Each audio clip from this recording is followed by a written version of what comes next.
దేవునికి స్తోత్రం. ప్రియమైన సహోదర సహోదరులకు శుభాభివందనములు. ఈరోజు దేని వాగ్దానం మొదటి దినవృత్తాంతములు 22 అధ్యాయం 13వ వచనం.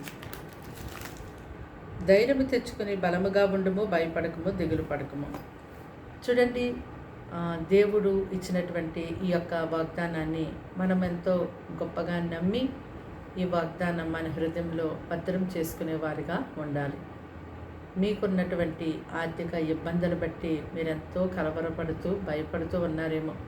ఈ సమస్య ఎప్పుడు తీరుతుంది, నేను తీసుకున్న వారి దగ్గర అప్పు నేను ఎప్పుడు తీర్చగలను, ఏంటి నా పరిస్థితి అని చెప్పి ఎంతో ప్రతిరోజు కూడా దిగులుతో భయపడుతూ జీవిస్తూ ఉంటున్నారేమో. అలాగే మీకు వచ్చినటువంటి అనారోగ్య సమస్యను బట్టి కూడా ఎంతో ధైర్యం కోల్పోయిన వారిగా ఉంటున్నారేమో, భయపడుతున్నారేమో. అలాగే మీ పిల్లల విషయంలో, భర్త విషయంలో, భార్య విషయంలో, తల్లిదండ్రుల విషయంలో, ఇంటి విషయంలో, నీ ఉద్యోగంలో, వ్యాపారంలో, నీ సమస్త విషయంలో ఏదో ఒక సమయంలో ఎదురవుతున్నటువంటి ఆ యొక్క ప్రతికూల పరిస్థితులు బట్టి కలవరపడుతూ భయపడుతూ ఉంటూ ఉన్నారేమో. కానీ దేవుడు అంటున్నారు కదా, ధైర్యం తెచ్చుకునండి, ధైర్యం తెచ్చుకుని బలముగా నిలబడండి, భయపడకండి, మరి ధైర్యముగా ఉండండి అని దేవుడు సెలవిస్తున్నాడు.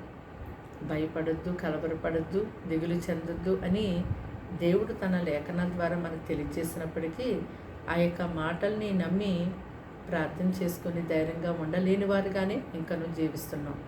కానీ దేవుని యొక్క మాట ఎంతో గొప్పది కనుక ఆ మాటని నువ్వు గైకొన్నప్పుడు నిజముగా నీ యొక్క సమస్యల్లో కురింగిపోకుండా ఉండగలుగుతావు.